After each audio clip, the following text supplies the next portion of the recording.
Topic is from physics 1 and chapter circular motion. Okay, अभी तक हम सर्कुलर मोशन में अलग अलग डेफिनेशंस हम देख चुके हैं, जैसे for example angular velocity, angular acceleration, the concept of centripetal force, concept of centrifugal force, like that.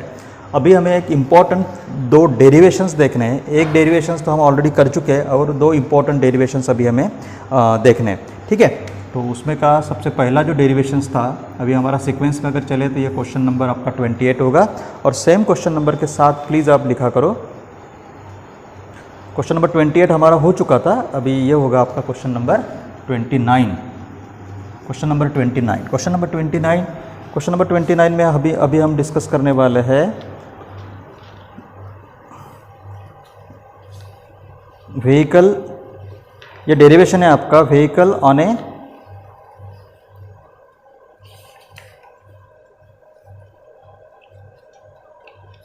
ये डेरिवेशन है आपका vehicle along A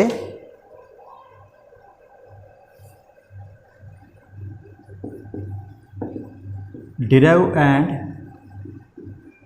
expression for a vehicle taking turn. ठीक है, ये डेरिवेशन आपको आ सकता है 3 मार्क्स के लिए। ठीक है, बराबर। आपने बहुत बार देखा होगा कि जब भी कोई खास करके रेसिंग अगर आप देखे होंगी तो रेसिंग में जो ग्राउंड होता है ना, ये आपका रेसिंग का ग्राउंड है। तो जो बाइकर्स ये जैसे यहाँ तक अभी लीनियर मोशन है, जब वो बाइकर टर्न लेता है बाइक के साथ, मोटरसाइकिल के साथ जब वो टर्न लेता है तो वो अंदर की तरफ झुकता है। तो अंदर की तरफ वो क्यों झुकता है, बराबर, ये सब चीज़ों को हमें यहाँ पे डिस्कस करना है, बराबर। तो हमें सबसे पहले क्या करना पड़ेगा, डेरिवेशन है तो डेरिवेशन में हमें कुछ चीज़ें डिफाइन करनी पड़ेंगी। Let m be the mass of vehicle along with rider। जो भी राइडर उस पर बैठा है उस पर उसका जो मास है वो सपोज m है, बराबर। परफॉर्मिंग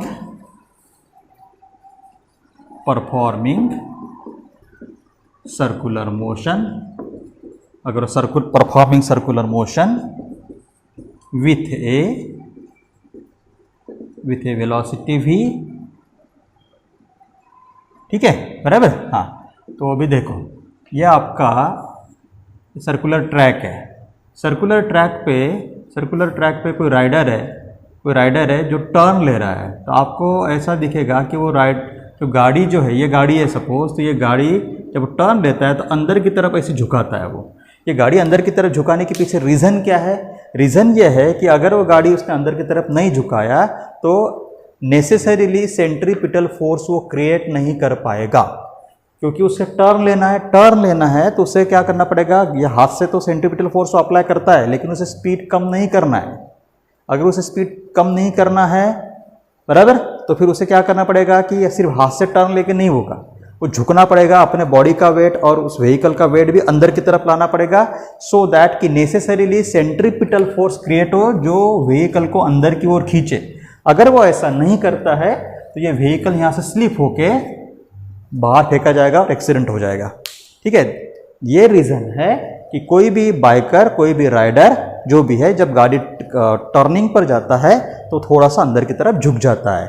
ओके, तो अभी इसी का हमें डेरिवेशन निकालना है कि वो एंगल कितना है। Derive an expression for a vehicle taking turn. Okay, चलो ध्यान दो। अभी तो ये सपोज आपका ये गाड़ी है, ठीक है, बराबर। ये आपका गाड़ी है, ये गाड़ी जब टर्न ले रही है तो वो अंदर की ओर थोड़ी झुकी रहती है, बराबर। ये गाड़ी जो है वो अंदर की तरफ आपकी झुकी रहेगी। ठीक है, हाँ, ये उसका ओरिजिनल पोजीशन है बाय एन एंगल थीटा। ठीक है, बराबर। ये है सरफेस, तो इसका जो वेट होता है कोई भी चीज़ का, it's always act in a downward direction. तो ये W इक्वल टू हो जाएगा आपका mg, बराबर। अभी न्यूटन का एक्शन रिएक्शन, जो थर्ड लॉ ऑफ न्यूटन है, एक्शन इक्वल टू रिएक्शन, तो इस वेट के वजह से यहाँ पे एक रिएक्शन होगा जिसे हम बोलते हैं नॉर्मल रिएक्शन। ये normal reaction is always act along the body, तो ये नॉर्मल रिएक्शन, बराबर। ये हो जाएगी आपकी नॉर्मल रिएक्शन। ठीक है, दूसरा ये व्हीकल अंदर झुकने के वजह से यहाँ पे जो नेसेसरी सेंट्रीपिटल फोर्स है वो क्रिएट होगा। That centripetal force is the static frictional force between the tyre and the road. ठीक है, तो स्टैटिक फ्रिक्शनल फोर्स इसको कौन बैलेंस करेगा? इसको बैलेंस करता है सेंट्रीफ्यूगल फोर्स। सेंट्रीफ्यूगल फोर्स किसी भी चीज़ को बाहर की ओर खींचता है। सेंट्रीपिटल फोर्स ये जो है ये सेंट्रीपिटल फोर्स है जो चीज़ को अंदर की ओर खींचता है। तो ये आपका जो व्हीकल है बेसिकली इस तरीके से टर्न ले रहा है। आपका व्हीकल है इस तरीके से टर्न ले रहा है। समझ में आ गया? ठीक है, अभी यहाँ से आपको एक चीज़ पता चल रही होगी कि W को बैलेंस N नहीं करता है क्योंकि N यहाँ पे इंक्लाइंड है। इसको हमें रिजॉल्व करना पड़ेगा। रिजॉल्व करोगे तो इस डायरेक्शन में जो होगा एंगल पता है आपका, तो ये होगा आपका N cos थीटा। तो ये कंपोनेंट आपका N cos थीटा हो गया। तो इस डायरेक्शन में जो कंपोनेंट आपका आएगा ये हो जाएगा आपका N sin थीटा। बराबर, ये हो जाएगा आपका N sin थीटा। ठीक है, बराबर। अभी हम ये ब्लॉक डायग्राम पर से देखेंगे या फिर फ्री बॉडी डायग्राम बोलते हैं इसको, फ्री बॉडी डायग्राम FBD। ये FBD पर से फ्रॉम फिगर वी हैव, ठीक है, तभी इस फ्रॉम फिगर वी हैव, हाँ चलो देखो यहाँ पे वेट को कौन बैलेंस कर रहा है? वेट को बैलेंस कर रहा है N cos थीटा। वेट मतलब क्या? mg। mg मतलब यहाँ हो गया आपका N cos थीटा। इसको मैं इक्वेशन नंबर 1 बोलता हूँ। दूसरी बात आपको यहाँ पे पता चल रहा होगा from figure also, from figure also आपको दिख रहा है कि सेंट्रीपिटल फोर्स को कौन बैलेंस कर रहा है? Centrifugal force. यहाँ पे सेंट्रीपिटल फोर्स मतलब क्या हुआ? यहाँ पे N sin theta, N sin theta ये हो गया आपका सेंट्रीपिटल फोर्स। उसको बैलेंस कौन कर रहा है? Centrifugal force. सेंट्रीफ्यूगल फोर्स का फार्मूला क्या होता है? mv²/r। बराबर। अभी हमने यहाँ पे m तो डिफाइन कर चुके हैं, v भी डिफाइन कर चुके हैं। What about the r? तो that we have to define r। r क्या होता है यहाँ पे? r होता है आपका radius of curvature. Radius of curvature समझते हो ना? ये अगर आपका सेंटर है तो ये जो डिस्टेंस होगा ना, ये जो डिस्टेंस होगा this is radius of curvature. वो दिखाने की आपको जरूरत नहीं है। तो जो चीज़ अगर आप स्टार्टिंग में डिफाइन नहीं कर पाते हो तो वो चीज़ आप एंडिंग में भी डिफाइन कर सकते हो। Got it? ठीक है, जैसे हमने r को डिफाइन नहीं किया स्टार्ट में, हम भूल गए, तो अल्टीमेटली यू कैन डिफाइन, जब भी r आप यूज़ करोगे तब आप उसमें r डालो। ठीक है, बराबर। इसको मैं दे देता हूँ इक्वेशन नंबर 2। अभी मैं क्या करता हूँ, इक्वेशन 2 को इक्वेशन 1 से डिवाइड करो या फिर 1 को 2 से डिवाइड करो, वॉट एवर इट में भी। ठीक है, तो मैं क्या कर रहा हूँ कन्वीनियंस के लिए N sin theta upon N cos theta कर देता हूँ। चलो इसको इससे डिवाइड कर दो। N sin थीटा को N cos थीटा डिवाइड कर दो। N sin थीटा की वैल्यू क्या है आपकी? mv²/r, mv²/r। और N cos थीटा की वैल्यू क्या है आपकी? mg। यहाँ पे आप लिख सकते हो फ्रॉम इक्वेशन 1 एंड 2। भाई n कैंसिल हो गया, sin theta upon cos theta ये हो गया आपका tan थीटा, mm कैंसिल हो गया तो ये हो गया v²/rg। ठीक है, बराबर। तो ये एक एक्सप्रेशन हमें मिल गया, रिक्वायर्ड एक्सप्रेशन, रिक्वायर्ड एक्सप्रेशन। ये एंगल ऑफ टिल्ट के लिए, एंगल ऑफ टिल्ट के लिए ये एक्सप्रेशन आपको डिराइव करने आ सकता है। ठीक है, बराबर। हाँ, तो ये आपको क्वेश्चन 2 मार्क्स या 3 मार्क्स के लिए भी आता है। ओके, समझ गया? चलो एक बार आप देख लो।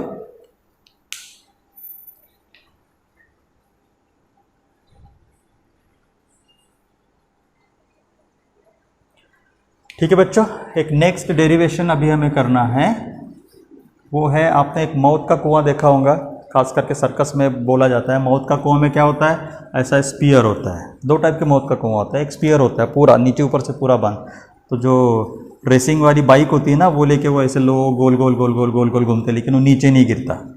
ठीक है, वो एक मौत का कुआं है। और दूसरा मौत का कुआं इस प्रकार का होता है, जिसमें बाइकर जो होता है बाइक लेके वो ऐसा गोल गोल गोल गोल घूमता है, बराबर। ठीक है, लेकिन वो नीचे नहीं गिरता।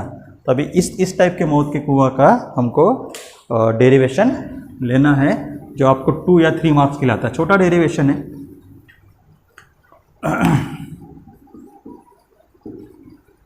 derive an expression for minimum safety speed. मैं इसको minimum safety speed of a body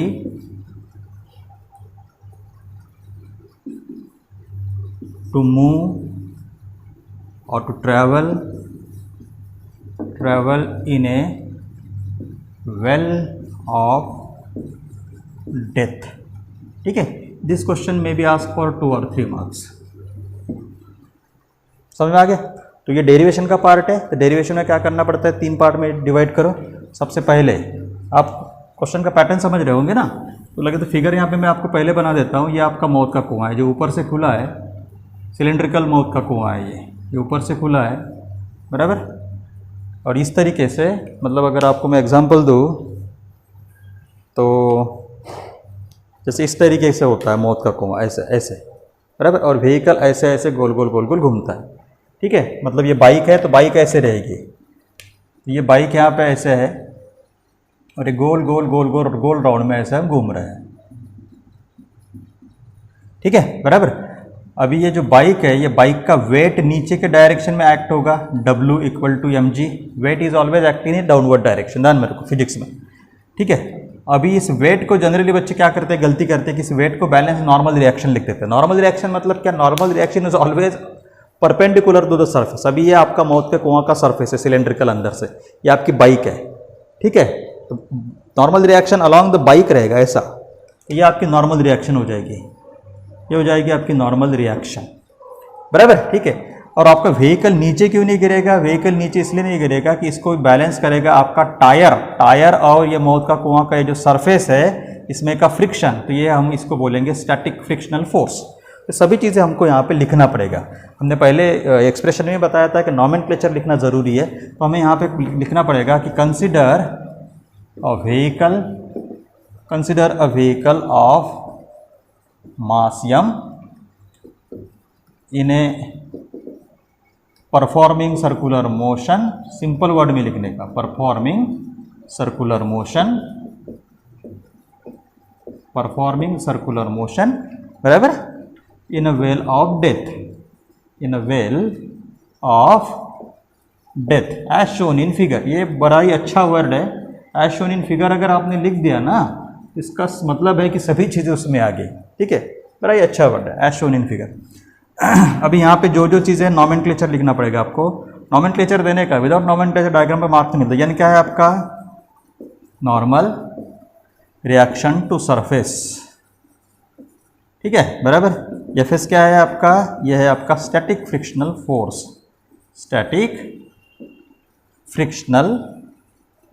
force, okay. W क्या है, डब्ल्यू है वेट ऑफ ए बॉडी। तो यहाँ पे बॉडी का मतलब समझे ना, बॉडी का मतलब जो भी उसकी बाइक है, जो भी उसकी गाड़ी है, टू व्हीलर है, टू व्हीलर के ऊपर जो राइडर बैठा हुआ है, उन दोनों का मिला के बॉडी का वेट। ठीक है, यम मास, तो यम हमने ऑलरेडी डिफाइन कर चुके हैं। जी तो ये यूनिवर्सल है, एक्सेलरेशन ड्यू टू ग्रेविटी, तो उसको डिफाइन करने की जरूरत नहीं है, बराबर। अभी यहाँ पे क्या हो रहा है आपका, यहाँ पे फ्रॉम द फिगर आपको एक चीज क्लियर हो रही है। अभी यन, यहाँ पे जो यन है ये इनवर्ड डायरेक्शन में है, अंदर की ओर है, तो इसको बैलेंस करेगा कौन, बैलेंस करेगा इसको सेंट्रीफ्यूगल फोर्स।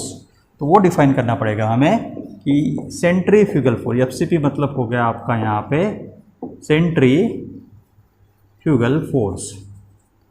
नाउ फ्रॉम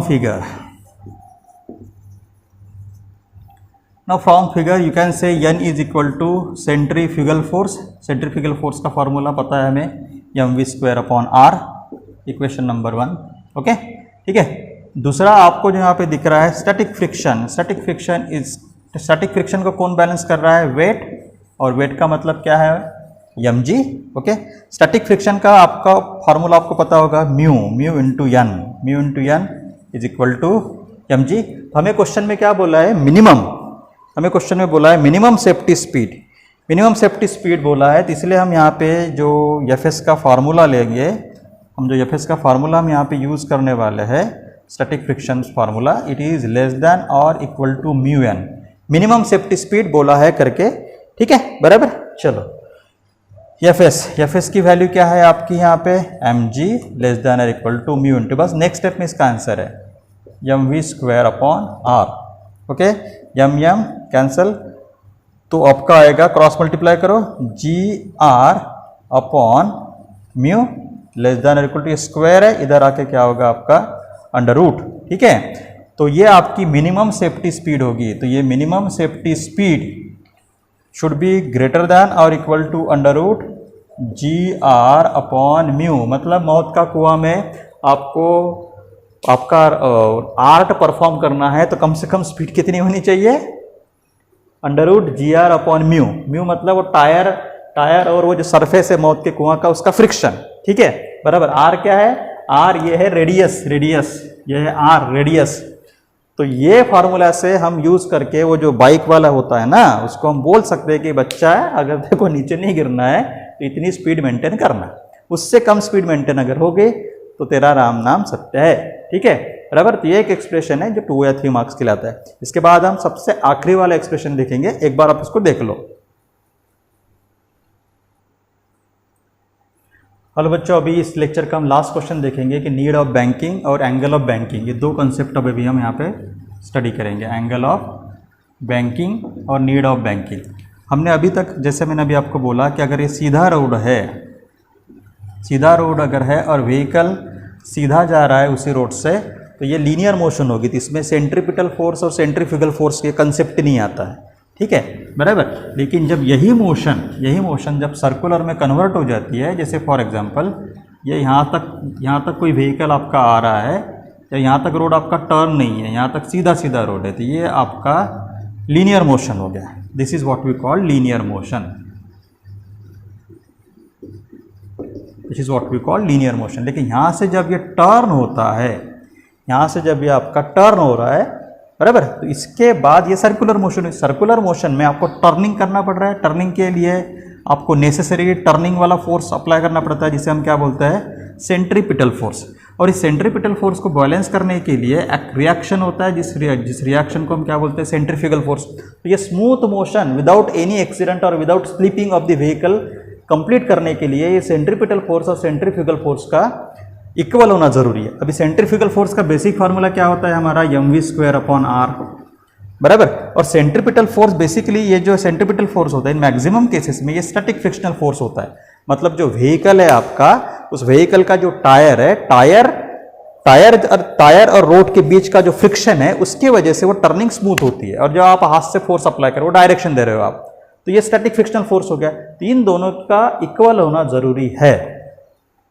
लेकिन होता क्या है कि टर्निंग के वक्त आपके पास 2 ऑप्शन है। एक तो जो रेसिंग वाले, जो बाइक वाले करते हैं ना, रेसिंग में खास करके, लेकिन वो परफेक्शनिस्ट होते हैं, वो अंदर की ओर झुकते हैं। अंदर की ओर झुकने की वजह से जो नेसेसरी सेंट्रीपिटल फोर्स होता है वो क्रिएट हो जाता है। मतलब फ्रिक्शनल फोर्स प्लस उनका अंदर झुकना, ये दोनों को मिला के सेंट्रीपिटल फोर्स क्रिएट हो जाता है, जो सेंट्रीफ्यूगल फोर्स को बैलेंस करता है। इस वजह से उनको वेलोसिटी उतना कम करने की जरूरत नहीं है। आपने ये देखा होगा कि जैसे बड़े बड़े रेसिंग जब होता है, ये बाइक वाले झूम चलाते हैं बराबर, लेकिन गिरते नहीं है, बराबर। क्यों नहीं गिरते? क्योंकि जब वो बाइक चलाता है तो टर्निंग के वक्त अंदर झुक जाते हैं। अंदर झुकने की वजह से और उसके टायर का और रोड का फ्रिक्शन दोनों को मिला के नेसेसरीली सेंट्रीपिटल फोर्स क्रिएट होता है, जो सेंट्रीफ्यूगल फोर्स को बैलेंस करता है। अभी यहाँ से आपको पता चल रहा होगा कि centrifugal force directly proportional to velocity. जितनी आपकी गाड़ी की स्पीड ज़्यादा होगी उतना आपका व्हीकल बाहर फेंकने के चांसेस है, ठीक है। तो होता क्या है जनरली कि बरसात में अगर इस रोड पे पानी गिर गया, रेनी सीजन में पानी गिर गया, ठीक है, या फिर ये सरफेस आपका ऑयली हो गया, तो उसके वजह से ये जो व्हीकल आपका टर्न लेगा, व्हीकल जो है आपका यहाँ से टर्न लेगा, तो टर्न लेते वक्त आपका ये व्हीकल बाहर स्लिप होने के चांसेस है। तो ऐसा ना हो इसलिए जो रोड होता है, ये रोड है आपका, ये आपका इनर पॉइंट है रास्ते का, और ये आउटर एंड जो होता है रोड का, उसको इस तरीके से उठाया जाता है, एलिवेट किया जाता है। जैसे ये आपका प्लेन रोड है, इसको थोड़ा सा आउटर एंड इसको थोड़ा हाइट दिया जाता है। इस प्रोसेस को बोला जाता है बैंकिंग। और ये जो एंगल होता है इसे बोला जाता है एंगल ऑफ बैंकिंग, इसे बोलते हैं एंगल ऑफ बैंकिंग।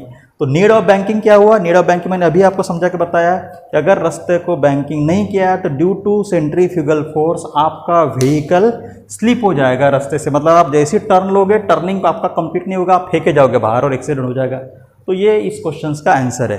इसका डिटेल में मैं आपको नोट्स दे चुका हूँ, आप उसको रेफ़र कर सकते हैं। ठीक है, आपको वीडियो कैसा लगा, लाइक करो, शेयर करो और सब्सक्राइब करना मत भूलो। तब तक के लिए जय हिंद।